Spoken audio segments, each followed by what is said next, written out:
Welcome to ABC Campus. Our subject is CAF 3 Business Law, Chapter number 10 Negotiable Instruments Act, and fourth video on the topic Endorsement, Negotiation, and Payment in Due Course from ICAP Study Text 2020. And I am your facilitator, Kashif Adil. तो endorsement का मतलब क्या है, इसकी technical definition देखते हैं और फिर मीनिंग तो इसके इतने डिफ़िकल्ट नहीं है, तो उसको फिर डिस्कस करेंगे. व्हेन द मेकर और होल्डर, यानी जो ओरिजिनल पर्सन है वो भी कर सकता है और जो होल्डर है वो भी कर सकता है, of a negotiable instrument signs the same, otherwise then as such maker, यानी मेकर के बजाय ट्रांसफर की इंटेंशन के साथ, क्योंकि अगर वो मेकर के तौर पर साइन कर रहा है तो वो फिर या प्रॉमिसरी नोट का मेकर होगा जो खुद पेमेंट करना चाह रहा है, या फिर जो है निगोशिएबल इंस्ट्रूमेंट में बिल ऑफ एक्सचेंज का ड्रॉर होगा. For the purpose of negotiation, यानी मकसद जो है उसका ट्रांसफर होना चाहिए. निगोसिएशन ट्रांसफर को कहते हैं, transferable by delivery. On the back और फेस देयर ऑफ, यानी आप इंस्ट्रूमेंट के पीछे भी लिख सकते हैं, उसके ऊपर भी लिख सकते हैं, और उसके साथ एक स्लिप अटैच करके भी लिख सकते हैं. और so signs for the same purpose a stamp paper intended to be completed, या फिर ये होता है कि वो उसके ऊपर नहीं करता, एक स्टैम्प पेपर पर वो ट्रांसफर को रिकॉर्ड कर देता है कि ये जो निगोशिएबल इंस्ट्रूमेंट है इसको मैं ट्रांसफर कर रहा हूं. As a negotiable instrument he set to endorse the same and is called the endorser. अब जिस पर्सन को ट्रांसफर किया जाता है वो इंडोर्सी कहलाता है, जो ट्रांसफर करता है वो इंडोर्सर कहलाता है.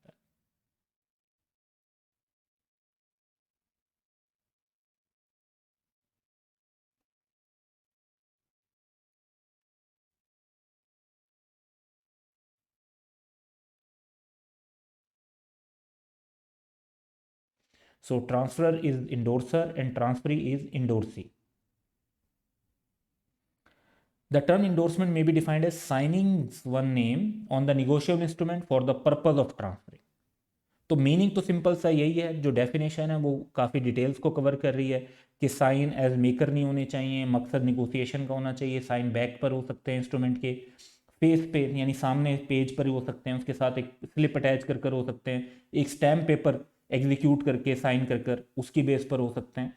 तो डिफरेंट वेज भी डेफिनेशन जो है वो डिफाइन कर रही है, लेकिन किसी भी वे में ट्रांसफर की इंटेंशन से अगर साइन किए जाते हैं एक निगोशिएबल इंस्ट्रूमेंट पे तो दैट इज कॉल्ड इंडोर्समेंट. अब इंडोर्समेंट के लिए कुछ एसेंशियल हैं. पहला एसेंशियल देखते हैं कि इंडोर्समेंट जो है वो इंस्ट्रूमेंट पर होनी चाहिए, लेकिन अगर कोई स्पेस ना हो तो बैक ऑफ इंस्ट्रूमेंट पे तो फर्दर इंस्टॉलमेंट जो हैं वो स्लिप और पेपर जो उसके साथ अटैच करते हैं उसे अलॉन्ज बोलते हैं, तो उस पर भी की जा सकती है. It must be signed by the endorser, जो ट्रांसफर कर रहा है for the purpose of negotiation. Signature of the endorser on the instrument without any additional word is sufficient. यानी आपको पूरी उस पर जो है ना डिटेल लिखने की ज़रूरत नहीं है कि hereby I transfer the instrument. Simply sign करके जिस पर्सन को ट्रांसफ़र कर रहे हैं उसका नाम लिखें और साइन कर दें, डेट लिख दें, तो that would be enough. No particular form of word is necessary. कोई स्पेशल वर्ड्स इंडोर्समेंट के लिए लिखने ज़रूरी नहीं है, signs are enough. It must be completed by the delivery of instrument, तभी निगोसिएशन होगी proper. Delivery of the instrument with the intention of passing the property in it, यानी आप उसका टाइटल ट्रांसफ़र करना चाह रहे हैं. अगर आप चेक जो है ना वो किसी को वैसे पकड़ाते हैं कि भाई ये संभाल के रख लें, तो वो इंडोर्समेंट नहीं है. Negotiation by endorsement must be of the entire instrument, यानी अगर एक 10,000 का प्रॉमिसरी नोट है तो पूरे 10,000 की निगोसिएशन बाय इंडोर्समेंट होगी. और ये नहीं हो सकती कि आप कहें कि जी ये 5,000 में मिस्टर ए को ट्रांसफ़र कर रहा हूँ और 5,000 जो है ना वो मिस्टर बी को ट्रांसफ़र कर रहा हूँ. तो टू और मोर इंडस्ट्री की वो अगर आप अलग अलग ट्रांसफ़र करते हैं इंस्ट्रूमेंट को तो वो इनवैलिड हो जाएगा. तो ये कुछ एसेंशियल हैं. एग्जाम्पल हम देखते हैं. A bill is payable to the order of Imran. Bill से मुराद है bill of exchange. Payable to order of Imran है. Imran signs on the back of the bill and does not specify the name of endorsee and delivers it to Salim. ये भी एक valid endorsement है, इसे endorsement in blank कहते हैं. अच्छा जी. जिसमें नाम लिख दिया जाएगा वो जो है ना फुल इंडोर्समेंट होगी, और जिसमें नाम नहीं लिखा जाएगा उसे इंडोर्समेंट इन ब्लैंक कहते हैं। एक और सिनेरियो देखते हैं, बिल इज पेएबल यानी bill of exchange payable to the order of Kamran, Kamran signs on the back of the bill with words pay to Bilal or order and delivers it to Bilal. This is valid endorsement by Kamran to Bilal. And Bilal is now entitled to receive the payment of the instrument and to further negotiate the instrument by his endorsement. तो ये blank endorsement थी, और जो second one है ये full endorsement.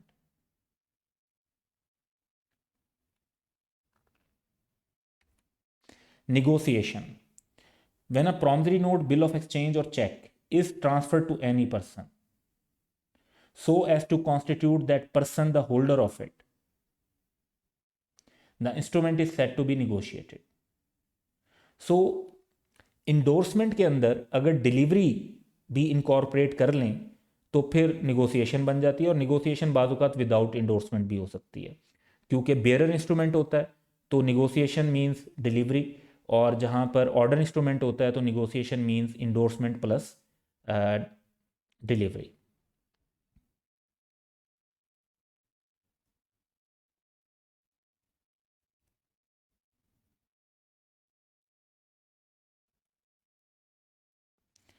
सो अगर तो bearer instrument है so negotiation would mean delivery, लेकिन अगर ऑर्डर इंस्ट्रूमेंट है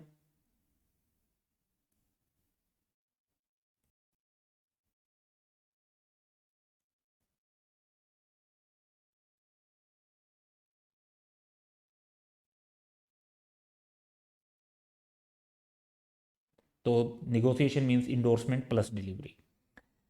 The analysis of definition reveals that negotiation takes place when the negotiable instrument is transferred from one person to another, and the transfer is made in such a manner so as to make the transferee the holder of the negotiable instrument, and it must be transferred free from defects, यानी proper transfer हो, तो that would be called negotiation. तो ये एक simple सा concept है।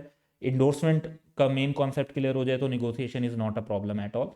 Simply आप ये दो इक्वेशंस भी याद रख लेंगे तो that would be enough. But definition अगर एग्जाम में पूछ ली जाती है तो उसके लिए डेफिनेशन याद होनी चाहिए। थर्ड कॉन्सेप्ट हमारी इस वीडियो में है जी पेमेंट इन ड्यू कोर्स का। सो पेमेंट इन ड्यू कोर्स का मतलब होता है प्रॉपर वे में। तो अगर आप कोई पेमेंट इन ड्यू कोर्स करते हैं तो आपकी लाइबिलिटी से डिस्चार्ज हो जाते हैं, और फिर आपकी कोई लाइबिलिटी नहीं रहती क्योंकि आपने एक प्रॉपर पेमेंट की होती है। अगर पेमेंट इन ड्यू कोर्स नहीं है तो देर इज स्टिल पॉसिबिलिटी के पेमेंट करने के बावजूद आपकी लाइबिलिटी ख़त्म ना हो। सो payment in due course means payment in accordance with the apparent tenure of the instrument in good faith without negligence to any person in possession of it।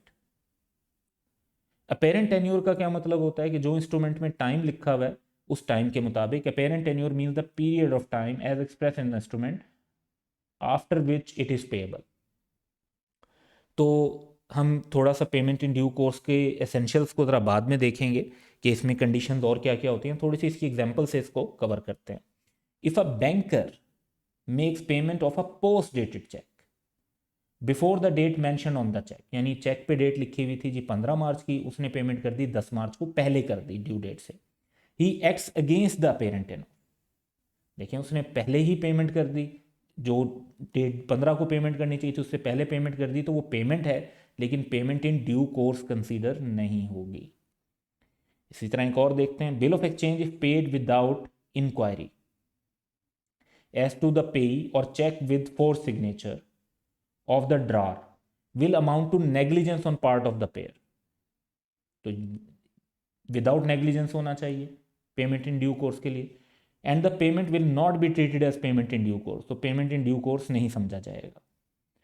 अब हम देखते हैं कि जी क्या क्या कंडीशंस हैं जो कि इस डेफिनेशन के अंदर कवर हो रही हैं, लेकिन उनको डिटेल में देखेंगे।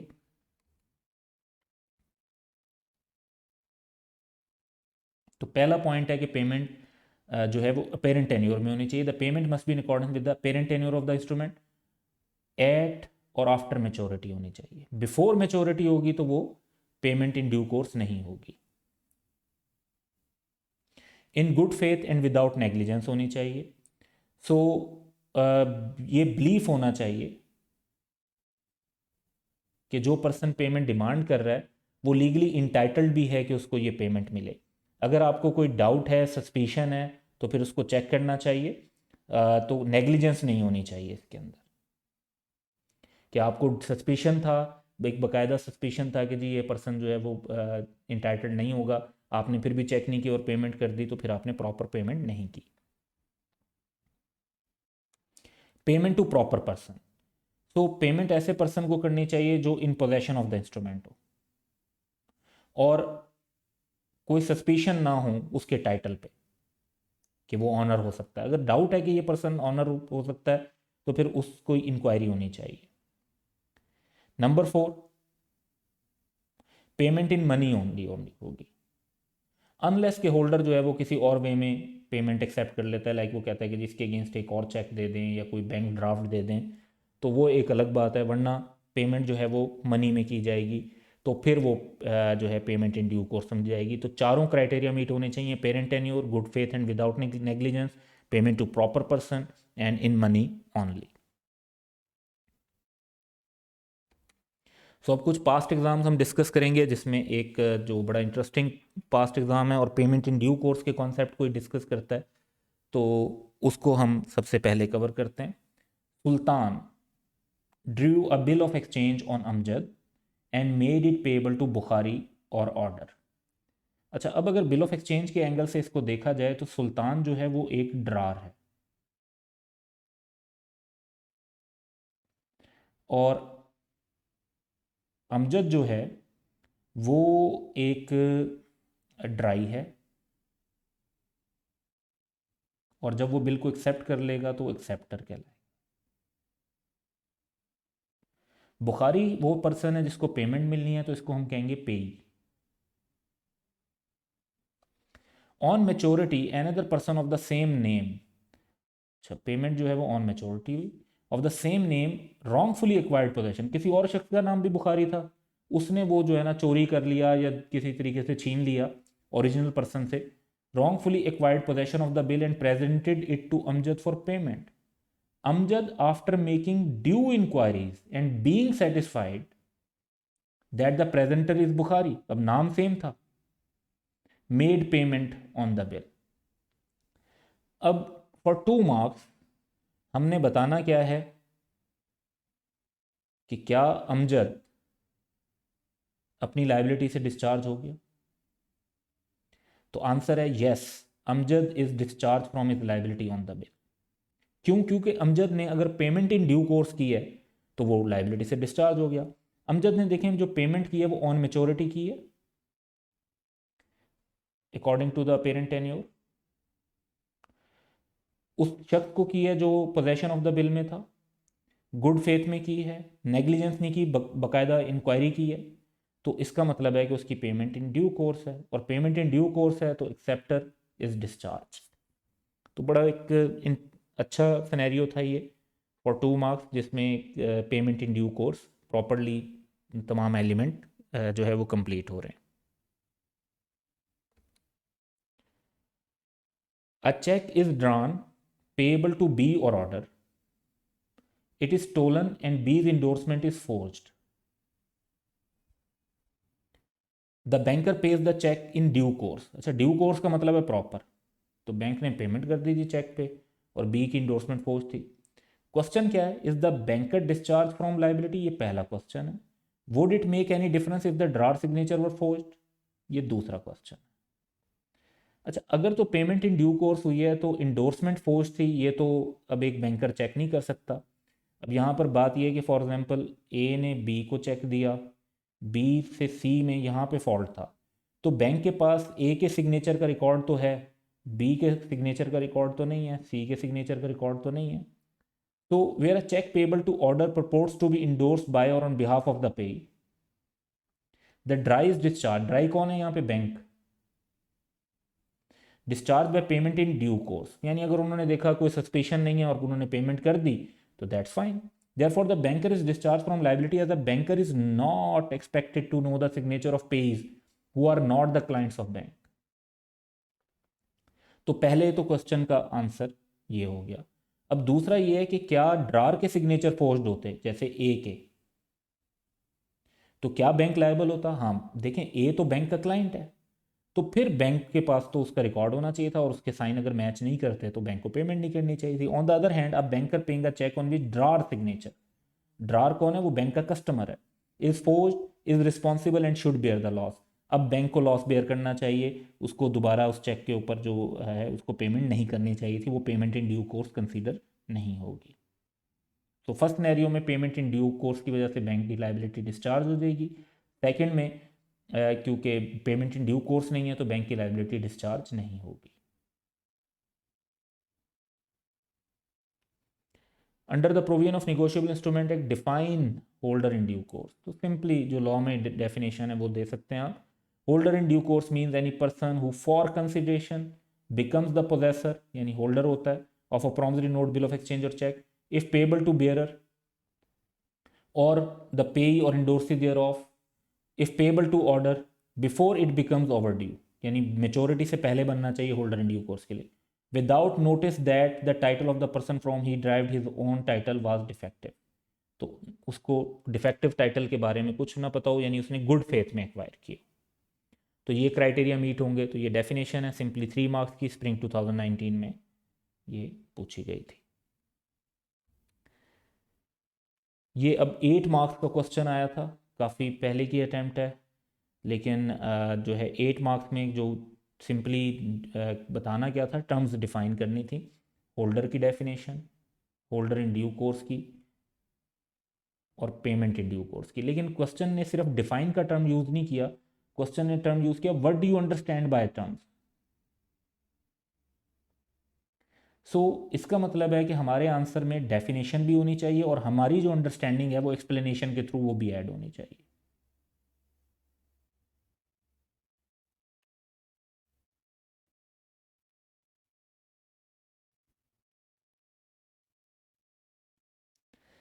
सो होल्डर की डेफिनेशन जैसे बुकिश हमने पढ़ी है वो आप दे देते हैं, उसके बाद आपने एक्सप्लेन कर दिया कि वेयर द नोट, बिल और cheque is lost and not found again और डिस्ट्रॉयड, तो जो लास्ट पर्सन होगा उसे होल्डर समझा जाएगा। तो डेफिनेशन और एक्सप्लेनेशन इनकॉर्पोरेट करते हैं। होल्डर इन ड्यू कोर्स भी है तो उसकी डेफिनेशन दे दी, और फिर एक्सप्लेनेशन दे दी कि जी जो टाइटल होता है तो of a person is defective when he is not entitled to receive the amount thereon, तो फिर वो उसे जो है होल्डर इन ड्यू कोर्स नहीं समझा जाएगा, तो एक्सप्लेनेशन भी ऐड की।